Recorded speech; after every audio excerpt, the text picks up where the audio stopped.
Fis-Santwarju Noah Sark fil-Mellieħa bħalissa 210 klieb residenti. Fl-aħħar 3 xhur dan is-santwarju beda joffri s-servizz tal-bżonn już ta' ambulanza tal-annimali. B'kollox f'dan il-perjodu saru ma' 800 salvataġġ u nġabru ma' 60 kelb.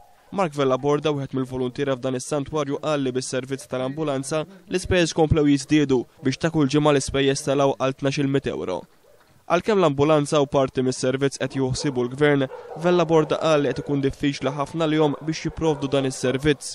Ma tiġix hawnhekk u tara bajnejk, tkun ħaġa ta' fantażija għalik. U iva klieb abbandonati, użomhom ġol gadgets u dan, ma jekk tiġi tarhom u tirrealizza kemm huma ferħanin u l-klieb. Il-klieb tagħna jaħarbulna wara inqas minn 24 siegħa ġew jiġu lura.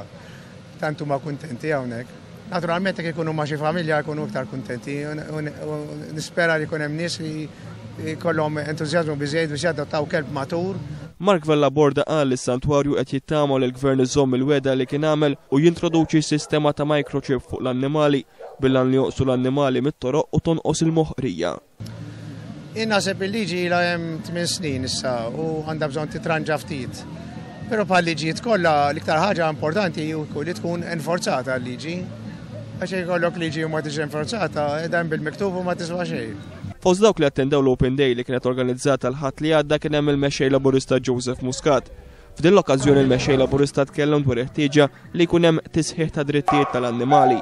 Qal li għal dawn l-aħħar snin il-politiċi traskuraw il-liġi li tħares l-annimali u saħaq fuq ħtieġa ta' riforma fil-liġi biex issir aktar effettiva biex dawk li jaħqru l-annimali jingħataw verament dak li jkun ħaqhom.